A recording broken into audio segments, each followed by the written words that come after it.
Welcome to season 2, episode 1, 2, 3, 4 of Branding and the Beast.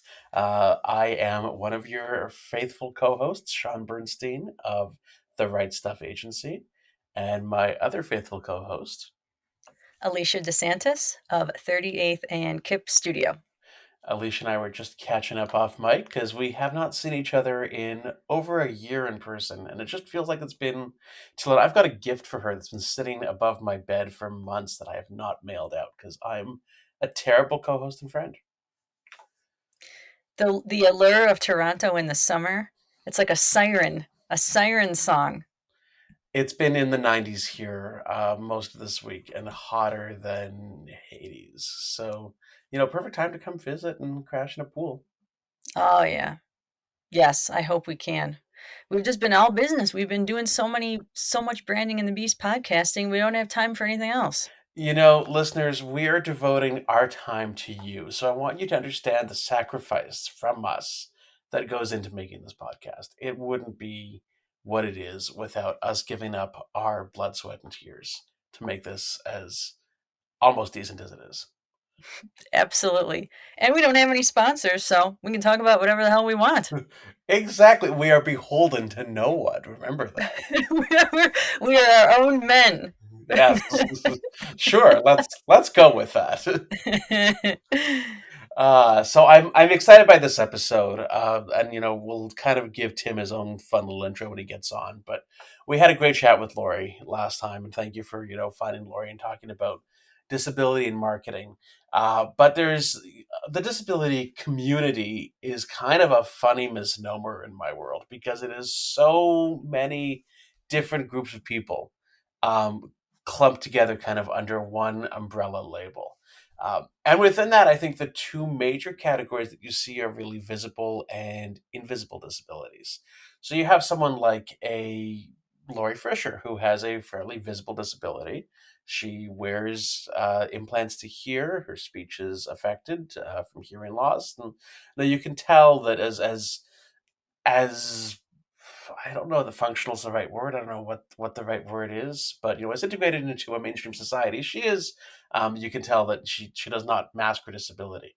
But and forgive me if I'm using the wrong language. My apologies in advance. I am trying to learn and do more. We talked about language last time, but then you have folks like ourselves and like our guest, whose disabilities are invisible and don't present day to day, and it's a different world where as much as we may be impacted ourselves, those around us might not see it. Absolutely. And navigating that as a professional and also navigating it just as a human being. There's still so many stereotypes around how people with depression and anxiety are branded and how they're shown in media. I always think of there's actually a meme about it now. The woman who's having a manic attack, who is bipolar or who is going through a depressive state or just witnessed something that causes her to be in an anxious state. First thing she does is cut her hair. It's like a trope in every single movie or show. Just long hair. I gotta cut my hair off with scissors, and it's like, why is this scene as portrayed over and over as this is the woman's embodiment of having anxiety and depression? I think it's probably the Britney Spears motif of, it happened to one person, so naturally this is what happens to everybody. And that's so astute because it really highlights the challenges with disability representation, is that no two snowflakes are the same, no two individuals are the same, no two diagnoses are the same. So somebody else living with depression and anxiety might have a completely different experience, different symptoms, different wants and needs, and different desires than someone like yourself. I've done podcasts lately talking about my experience with hemophilia among my, disability challenges. But my story is unique in, how well I'm doing and the challenges that I'm having.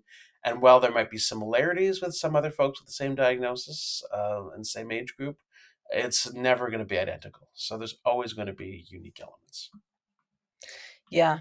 And it is something that, looking at it from the outwardly branding lens of, being telling your story, and I think of celebrities over the past decade who have done this. Um, Anthony Bourdain is one that comes to mind very powerfully, and his struggle with depression. And even towards the end, his final episodes, it's very obvious the change in his behavior. And, ultimately what happened to him with dying by suicide. But just things like that, and the different reasons people are welcomed versus not welcomed by being outspoken. Like Robin Williams, for example, he didn't get the same level of support when he announced, that he had suffered from depression, was still something he had difficulty managing, was getting Parkinson's, things like that. And Yeah, ultimately, he met the same fate. exactly. No, and his story just breaks me every time. But it does become a popular, internet meme almost for good. If showing famous people who have acknowledged publicly that they've battled depression and showing photos of them smiling and laughing, because it doesn't look like we would think that it looks. Depression does not mean that you're sad and moping and shrugging your shoulders and hunched down all the time. That's not how it works. Mental illness is a series of highs and lows, and you can have great days and really terrible days, and it's different for everybody. So there's so much there to unpack. And that's why I'm really excited to have someone like Tim, because aside from being an HR professional, he's really focused on using his work to break down stigma and unpack some of these issues. So I'm excited to bring him on if you're ready. Oh, I cannot wait to talk with him. He is a gem. I had done his podcast a couple of weeks ago. I think it'll drop just before this one does. So I knew that, we had to return the favor. And I think this is a great way to do it. Great. Let's welcome him in. Fantastic. See you there. Hey everyone, welcome back. We are so excited to welcome Tim Reitsma onto the podcast. I'll read Tim's more formal bio, and then I want to tell a fun little story of how he and I connected because it's a fun one. So Tim says that he is fired up. It's a line that he uses often, and I think it is a pretty accurate way to describe his personality. You can tell by that grin if you're watching our video and his energy. Tim's a skilled leader with over 15 years of business experience. He's held various leadership positions: general manager, operations, human resources. Also co-founded a leading HR and leadership publication called People Managing People, which is where you can find his original content and his past podcast episodes. Currently, Tim is working as a people and culture consultant and as a leadership coach and career coach. He's also launching a new podcast sometime in the next few months, as we were just talking about. So it's around the horizon. I actually think that this will drop first. So, Tim, this is our teaser for your upcoming show in 2023 called Invisible Condition. In this project, he talks about the unusually normal illnesses and disabilities that are hidden yet so common. The goal is to remove the fear that comes with sharing our personal stories in order to remove the stigma and create truly inclusive workplaces, schools, and cultures. And yes, that's partly a shameless plug because I will be appearing on this season of Invisible Condition. So that was, part of it. But welcome, Tim. Yeah, thank you so much for having me. It's going to be a great conversation. You and I connected a while back and had already recorded an episode, so I'm really excited to get into this. So our fun little meet cute story, and I think Alicia, I might have told you this one, but I had seen Tim's LinkedIn post when he first kind of announced his condition post surgery. We're going to talk a lot more about that, but he was just coming out of a surgery, and I was inspired by the post because of his frankness and candor and how he sort of approached his illness. But I was looking at the name and I could not place it. I knew that I knew that name, and I could not figure it out. And then I clicked on his profile and I kind of bolted upright in bed. It was about 11:30 at night because I realized that not only did I know of Tim Reitsma, I had been Tim Reitsma. And what I mean by that is that you talk about people managing people is a client of mine, still, funny enough, a client again, and someone that I had written for. And all my writing work is ghostwriting. So I am the phantom behind a whole lot of other names, one of which was Tim's. So I had actually written several articles that had Tim's name slapped on them. And I've quite literally put words in this man's mouth. You So I have. was honored to do it, and I'm glad that Tim's no longer with the company, but we have connected and stayed friends. So I'm excited for that. Yeah, I'm excited. You made me sound so smart on the publication, and so I thank you for that. And it's just truly amazing to have connected with you, to get a message on LinkedIn saying, "Hey, by the way, I've been you." I don't think I've ever received a message in my life that says, "Hey, I've been you, by the way," and we connected numerous times after that and developed a good friendship out of that. See, if only I could make myself sound that smart. It's kind of the secret sauce piece that I'm missing. I can do it for others, but suddenly I open my mouth and it's just all gone. I feel like such a third wheel. It's No, it's no, really you're the Tim included Reitsma in this. Appreciation Society. It You're welcome is. to This is join. like Canadian feel good time with the odd American out This is how Canadians wishing. meet each other. This is kind of our thing. Yeah, I love it. yeah, it's good. So, Tim, again, I want to talk about sort of your LinkedIn post that was, really post your surgery for Crohn's disease. And I was probably your most public coming out, but I don't think it had actually been a secret prior to that. How have you handled disclosure of your illness for most of your career? Did your employers and colleagues generally know, or was that LinkedIn post really revelatory for them?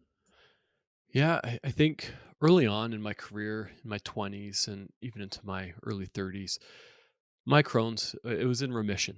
So it never really came up. It never was really a thought, to be honest. I was go for regular medication appointments. I would just tell employers, hey, I've got every 8 weeks, I got to have a couple hours for medication. Nobody really asked what it was for. So just part of a regular routine until one day, number of years ago, it was around Christmas time, and I wasn't feeling well, and to the point where I needed to go to the hospital. And so I did. And I ended up staying in the hospital for a few days just with severe internal bleeding related to Crohn's. And I came back to work after the Christmas holiday, and my employer asked what was happened, and I shared. And they said to me, "That's a little too much information." And at that moment, I thought, okay, I better not share. I better just keep this to myself. But as years went on, my Crohn's, came in and out of remission to a point where, again, it just happened around a Christmas, and ended up in the hospital again and was missing work. And I had to disclose to my boss, the CEO of the company I was at, that, hey, I'm actually in the hospital. I'm not going to make work this week. And shared with him that I had Crohn's. He didn't know at the time. And and at that moment, he thanked me for sharing. He then sent me a message and said, "Hey, I didn't know anything about Crohn's, and so I did my research. And without you sharing, I wouldn't have known about this disease. So thank you. I now have a better understanding." And that almost was like a freeing moment in my career to say, you know what? I gotta share this. Yeah, that's powerful. And it is interesting when, either by force of hand or other reasons, you ultimately share. There's ultimately that pivotal point where you start sharing it. And it is a very, very, at least for me, when I started being open about my anxiety issues, it was such a freeing moment where it's Mm, like, if you don't like it, well, F you. yeah. Sorry. Like it's just it's so different. And um but Yeah. in your situation, I it's interesting that you had to. It wasn't like something that you had planned on at a certain moment. That's just how it was. It was just how it was. And I knew that it was either going to be met with, that's too much information, just get back to work, or we got you. And it was the latter. And I shared the story also on LinkedIn where my manager, the CEO at the time, we came home from the hospital. My wife and kids came, picked me up after a week and a half in the hospital, and we were met with boxes at our front door. And we thought, what is this? So we opened up the boxes a little cautiously, and it was boxes of groceries because the CEO thought, how stressful would it have been or on my family, on my wife and my kids. So there's boxes of produce and lots of snacks for my kids, so many treats for them. And that was just such a gift and an act of kindness. And I've since moved on to a few different employers, and was met with various reception of Crohn's. But I start with that. I'm like, hey, if I'm starting here, you got to know this about me. I might be running to the washroom a whole lot more than other people. And I've got no shame in that. And it's just who I am. I had surgery, back in the spring of 2023, and which has now left me going to the washroom more than usual. Then and I hate to use that word usual because I don't know what it means, but that's my normal. And I have no shame in that because that is my normal. And that's just who I am. It doesn't affect the work I do and the caliber of work I do. It's just, hey, I might have to run out of a meeting or put things on pause for a moment, and because I live with Crohn's and it's not going to go away. That's so profound, and that really hit me. That who I am and my disability or how it impacts me does not impact the quality of the work that I do. And Yeah. that's such a powerful message that gets so lost and so diluted from people like either that first person who said too much information or others who are just not tolerant or scared or don't know how to handle a situation, so they choose to have a really negative reaction instead. What was kind of the broad-based reaction from you sharing your illness on LinkedIn so publicly? Yeah, I don't know what really prompted me to post. I think it was, I was going through just something professionally that was challenging, and I just felt like I needed to share. I needed to share that, hey, it was even a week before going for surgery. Somebody had said to me, "But you look fine. Why do you need surgery?" But little did they know I had been battling internal bleeding for months. I'd just gone for a blood transfusion and an iron infusion just to get me healthy enough to go for surgery. But I looked fine on the outside. And that just kind of made me, I went through a few different phases. I went through anger and just wanted to just be angry at everyone and everything. And I thought, well, that's not a healthy emotion to this. And so I wanted to provide um, I wanted to break down that stigma. And in order to break down the stigma of sharing, you got to start sharing. So the reaction was, I was blown away. I couldn't keep up with the messages that were coming in, personal messages saying, I'm too afraid to share because I'm afraid of what my workplace might think. On the flip side, I had somebody like you, Shaun, who reached out and said, hey, I live with something. How can we collaborate? And we've since collaborated because we need to share the stories. Like, that's what you shared is your normal. What I share is my normal. I recorded with somebody who's in his early 20s, had a stroke at university. Even the paramedics said, are you just trying to get out of an exam? Because they didn't believe he was having a stroke. And he went through 6 months of rehabilitation and has affected his mental ability to this day. But you look at him and he's a healthy young guy. We have to share our stories. It's there's if workplaces say, you know what, we don't have a place for this, then that's not a workplace that I would encourage anybody to work in. We have to share. Yeah. And what the common thread throughout all of our episodes is branding and Mm. storytelling, whether that's personal, professional, uh, any variety of the spectrum of storytelling.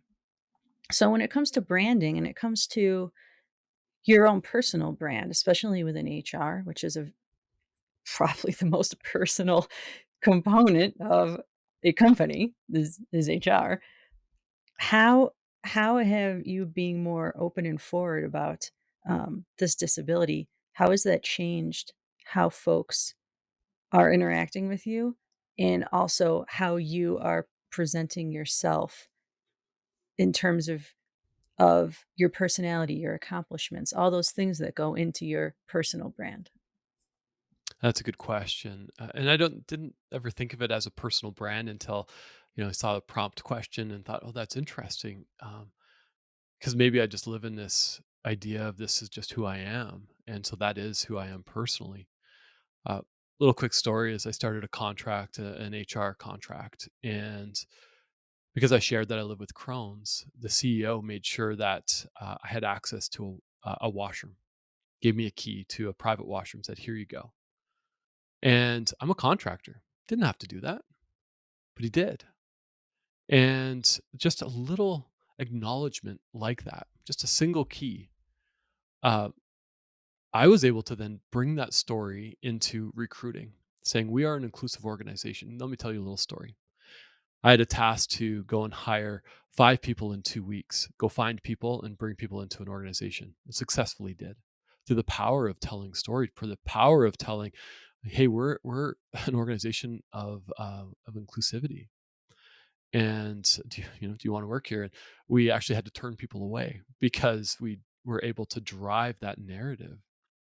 It's also helped me in accomplishments, even in the publication that I helped co-found, People Managing People, and being that advocate. And I remember writing a piece of content called "How to Build a Better World of Work," a bit of a passion piece, and one of it was truly creating inclusive, like moving past. We need to we need to be creating inclusivity from gender and ethnicity, but there's more to it, a lot more to it. And that has helped, I think, me build out even my own personal brand and into my new project, Invisible Condition, where we talk about the unusually normal things, which is things that are invisible. And that's a project and a pod starting off as a podcast, launching hopefully in the next month or two. But um, it's just kind of reframed me to be more of an advocate. And I don't know how to be an advocate aside from inviting people to share and creating a safe space for people to share. Well, it's interesting too around the concept of invisible disabilities and what does invisible really mean anymore in an age where the vast majority of at least my interactions, I only see someone from this up. Hmm. I mean, anyone I talk to very well could have some visible disability that if I never met them in person, I would never see it. So Yeah. it's like post pandemic, it's completely changing our perceptions of people. And Hmm. it's really is astounding. And it needs to be, right? When we go to a workplace, we see somebody in the physical presence, in the physical setting. We do a quick scan of somebody, and it's like they're walking fine, they're acting fine. So we just almost make an assumption in our mind that they're fine. But again, for me, I've heard so many things like, "You look pale. Are you getting enough sun?" It's like, well, actually, I have no blood in my body. Uh, yeah, you look really tired. You should sleep more. I'm like, well, actually, I'm in pain most of the night, so I can't really sleep. Yeah. "Hey, Tim, you're making a lot of mistakes in your work." I'm like, "Yeah, because my brain function is so low because of the blood loss and the stress of this disease, trying to raise 2 kids, and I can't take them to the playground because I'm confined to the couch. Like, things aren't working properly." And so if we again, if we don't share these things, and it's hard to overcome that fear, and I still don't know how to encourage people to overcome that without that fear of like, well, what if people backlash against me? What if it's not accepted? What if? But if we change that narrative around to, what if you are accepted? What if somebody wants to know more? What if somebody gets curious? Let's try that narrative instead of the fear based narrative. That's exactly what I was going to ask you. Is, how do you talk? What do you recommend for someone who's sort of hemming and hawing because they're worried about that backlash? And I think a lot of folks, and I've been there, and I think we talked about it on your recording, or in that once bitten, twice shy camp. Yeah, you had a Hmm. really bad experience with disclosure, and it probably put you off of it for a long time. I think a lot of us who struggle with something have had that, whether it's somebody misunderstanding our needs, or someone who's just afraid or thinks that something might be contagious, even though it is absolutely not. I've dealt with that myself. Uh, and it makes people uncomfortable to hear any sort of vulnerability, and so they kind of lash out. The Hmm. other piece, Alicia, that you mentioned that's really interesting, is that they're not their pros to the pandemic, but in terms of the working from home that's become, the norm, has really democratized the workplace for people with disabilities. And as the pieces that especially, I think the two main groups that people have pointed out are women and people with disabilities. And that Hmm. it's made work so much more accessible. And I don't think, that we took into account how grueling and challenging commuting and being out of the house are for a vast number of people for a vast number of reasons. So getting rid of that, whether it's childcare needs, whether it's depression and anxiety, whether it's a mobility issue, it's been a complete game changer. And it's one that I think a lot of that community is really hesitant to let go of as things kind of open back up. Yeah, I couldn't agree more. Is there any are there any folks out there that you think are doing a really wonderful job in talking about and sharing their invisible illness story? It's Chronically Capable, I believe, is what the name is, and what it is, it's a job board for people who live with a disability. Also, there's a lot of advocacy there, but it's a job board of companies that hire people with disabilities, that they're inclusive to the disability population. And I think that's just an amazing place to start. When you just type in disability advocacy on LinkedIn, and you'll find so many top voices out there that are talking a lot about specifically their illness or their disability, whether it's blindness or ADHD and things like that. But there's more and more, and I think there's more and more because, as you said, Sean, and as you said, Alicia, is just I think the pandemic might have sparked something of like, hey, I'm not going to sit here and hide anymore. It's not fair, and it isn't fair. I've tell people that I don't necessarily like the word normal because I don't know what it means. My normal is different than your normal, Sean, and your normal, Alicia. So if we think about a population in a workplace, everyone has a different definition of normal. And then if part of that population lives with a visible or invisible condition, that normal is completely different again. And so how do we then create that inclusivity? And there's ways to do it. Just asking, hey, is there any accommodations you need? I've had that on job interviews where I've been being interviewed. Hey, is there anything we could accommodate you with? If you get a role here, how would we best be able to accommodate you? And stand behind that. That's just a simple tool that you can take in, whether you're in an organization or hiring people, or if you're being interviewed, is just ask for accommodation policies. It's a simple place to start. That's exactly what Lori Fisher said Oh yeah. in Oh, our okay. last episode. It just dropped a couple days ago. She said, "Just ask," and Yeah. usually the person who's disabled will. You don't have to do anything. They'll figure it all out. It's just ask them what Yeah. they need. Like that's all Yeah. you got to do. I just did Yeah. accessibility training, and the facilitator is blind. She had lost her vision as an adult, and she said, people sort of try because Canadian laws on accommodation are pretty strenuous for employers, but people try to, accommodate her in ways that make no sense for her. So she said, people rush to try to go out of their way to print things in Braille. She doesn't read Braille. She lost her vision as an adult. She really just needs a screen reader, which is not an expensive piece of software these days. Yeah. It might have some nominal cost, but past that, she can function fully as an employee. So, people guessing and going out of their way to guess is not only probably expensive for them, but also kind of unhelpful. Hmm. Well, I think that also ties in with your question of fear. Like, where do people get started if they're humming and hawing about sharing? And I think you don't necessarily need to go in your full life story.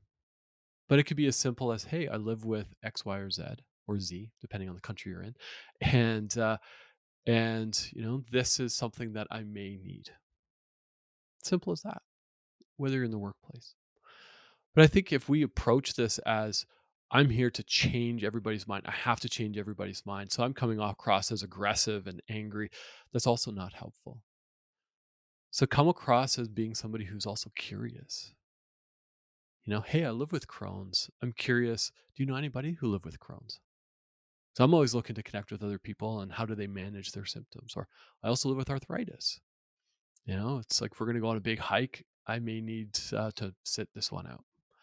Um, and just approaching it like that through conversation rather than writing a 6-page essay. In some cases that's needed, but approaching it with curiosity, knowing that I don't believe people are intentionally malicious or have a malicious intent. So if you're approaching it through that lens, it's probably going to come off abrasive, but approach it with that lens of people we just don't know. Like Shaun, when you and I connected, I don't know about your condition. So I had to get curious. Tell me more. I want to know more. And so starting that conversation that way, I think is helpful. And we can choose how we define ourselves. You either let the illness define you, or you can define, how you engage with the illness or the challenge or condition, what have you, use whatever verbiage you like. But that, do you, again, that angry and aggressive, do you lead with it? Is it your defining characteristic of your personality? And I certainly know people like that, and they really struggle because not everybody is on the same level with their challenges as they are. That's one way to play it. It doesn't necessarily work so well for them. Another Mhm. way is that you decide how much or how little of it defines you, and I Mhm. guarantee you, it's not the only part of your personality. It's not the only thing about you. So it might be dominant, and it might be very forward, but it's not the only thing you got going. Yeah. Yeah. Illnesses don't define who we are. They're part of who we are, in my opinion. Absolutely. So, Tim, what would you say if someone feels comfortable and feels like now's the time to start being more open about what they've been through and how it's led them to where they are today on social media? What are some recommendations? What are the top 3 things you would recommend they can do to get started? Yeah, I think the first thing is just jot it down, bullet points, scribbles, just what do you live with? What have you had to overcome? How has it shaped your life? Just start creating that narrative. It doesn't have to be perfect. It could be messy, but just start writing it down. Run that past a few people. But also think about the intent of sharing. Is it sharing because you just want to get it out there, which is fine? Is it sharing because you want to drive action and change? Then ask for that change when you're writing down your story.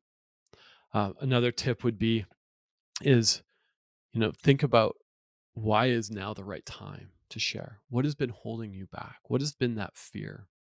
Because I think when you identify that fear, it will probably inspire you to write more honestly and from the heart rather than feeling a little bit robotic and has to be a perfect story. But think about what is why is now the right time? What has been holding you back?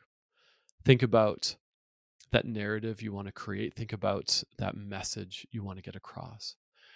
I would say spend less time on maybe the doom and gloom and then your hope for the future. On Invisible Condition, on my new podcast, we do talk about the current, um, the current and the present situation somebody might be living with, but also we have to end off, in my opinion, with that hope and encouragement. What is that change we want to see in society? So if you're thinking about writing your story, something to think about is when you're sharing it, um, whether you have a purpose to sharing it or not, just share it and invite people to reach out, to connect, and to participate in that narrative. Yeah. I think that cannot be under what's the word?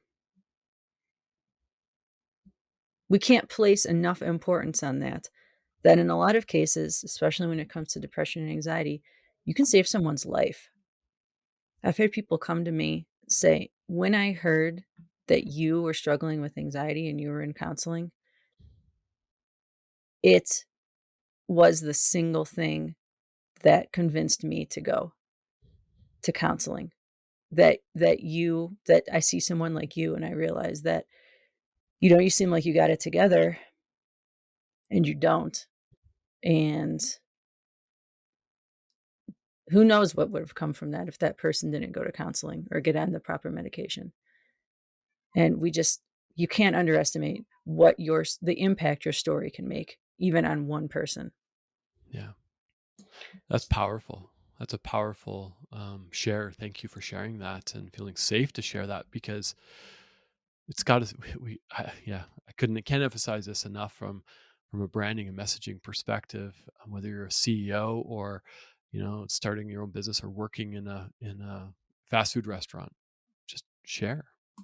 See, I would flip that script, Alicia, and say you do have it together, because flipping that Hmm. narrative, having it together means going for counseling. Having it together can mean medication. Having it together can mean public disclosure. So, I know we use that verbiage of, don't have it all together, and none of us do. But I think we can even start to change that and say, yeah, this is what having it together looks like. It means I do love that. I owning do your love I that. issues. love that. Yeah. Well, that's a mic drop moment, but I'm going to steal Alicia's thunder because I'm a terrible friend, and she's wanting to get into some more gonzo journalism this season, and we sort of love to pop a surprise question on our guests that she had come up with. You're Do you, doing the surprise question? okay? Do you want to take? You know what? No. You can No, no. I'm tossing the baton. It's yours. age before beauty. I've got 3 months on her, and I'll never live it down. Um, what, Tim, is an unpopular opinion that you might have? But anything. Can be An anything. wow, an unpopular opinion that I might have. Or Oh do man, have, or do yeah. I don't know. I wish my wife, my partner was here. She would have a lot, I think, or my kids would. Um, oh man, racking my brain. I think something that I guess I'm pretty firm on, and I talked a little bit about is oh geez, you're putting me right on the spot, and I'm just taking up time now. That's okay. I don't know. That's our Like, listeners got all the time in the world. I've yeah, also I got an think edit feature. yeah, I think that I love that. I think again, this idea of normal, an unpopular opinion that I might have is that well, this maybe ties into leadership, something that I'm really passionate about.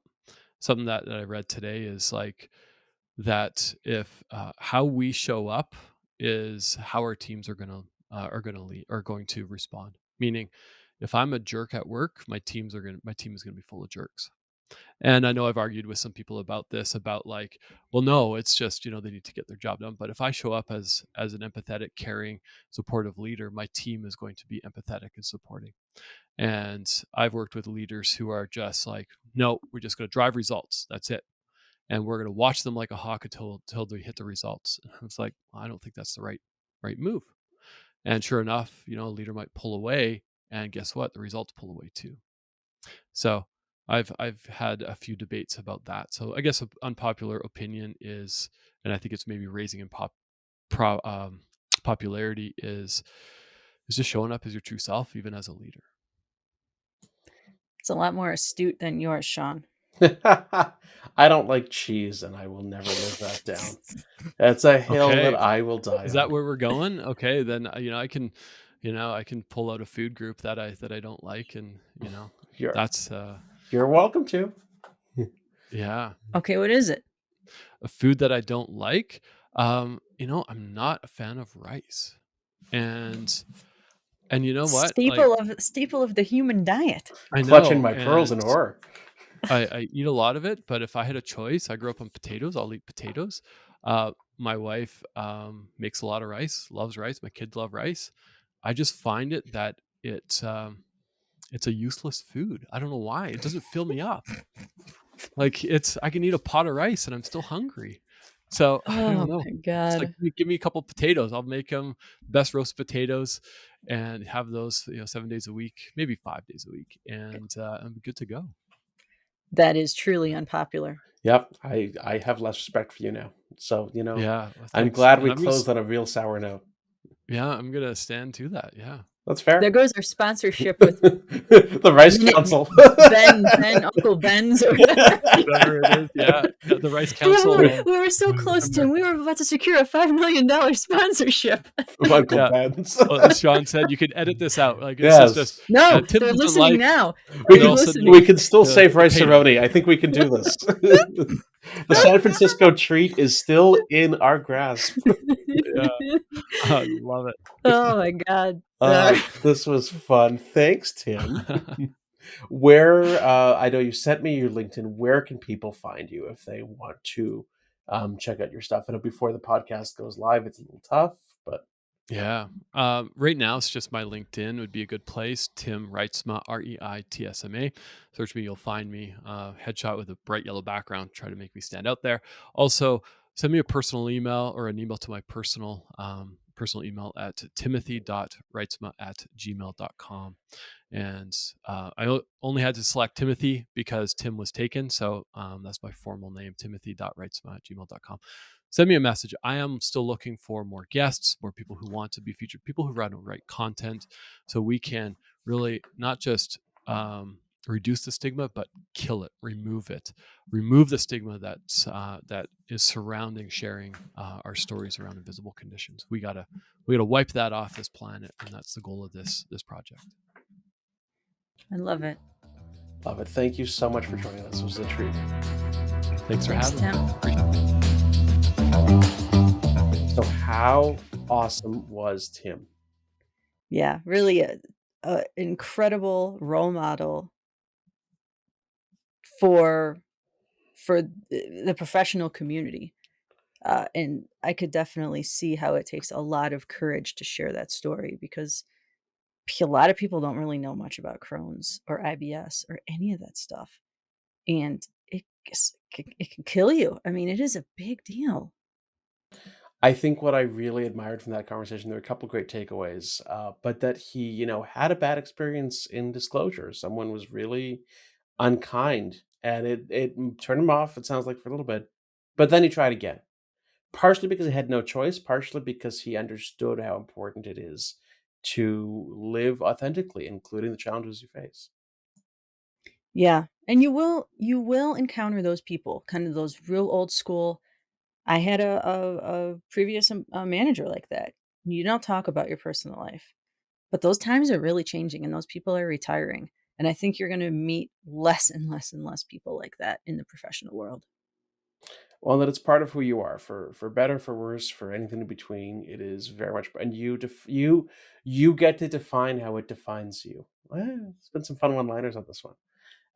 You truly are in control of that version of the narrative, and it might have, if severely impact your day to day, it might have fairly minimal impact, but you were in control of that conversation. So I really liked what he talked about that. Yeah. And I like that we were able to open his mind to the concept of personal branding. And really, what he is doing is personal branding at its core. And to look at it as not just telling my story, but yeah, I mean, that's branding 101 right there. I mean, especially if you have your own endeavors and your own business prospects and things like that. I mean, you, as we've talked about many times, you are your brand when it comes to being an entrepreneur. And the walls have really come down between the personal and, we've seen from LinkedIn and everything else, from the personal and the professional. There's still some boundaries, there's no question, but it's not that rigidity like you just talked about that we used to see. I know you've got to run, and our listeners have been with us for a long time, so I will give them a break as well. Alicia, where can they find you? 38th and Kip Studio. That's 38th and Kip, KIP. You could search for that. I'm on Instagram. I'm on LinkedIn. I'm all over the web. And give me a shout out. And I am always happy to tell your story, as much as Alicia is happy to bring it to life using visuals and brand strategy. So I do that at the Right Stuff Agency, WRITE. It is therightstuff.agency. I am on LinkedIn as The Right Stuff Agency, as Shaun Bernstein. I do a lot through my personal these days. You can always find me there. Instagram, The Right Stuff Agency, Facebook. Come find me. Let's chat. I would love to help. Thank you, everyone. This has been an absolute pleasure, and I'm so grateful to Lori and to Tim for coming and talking to us.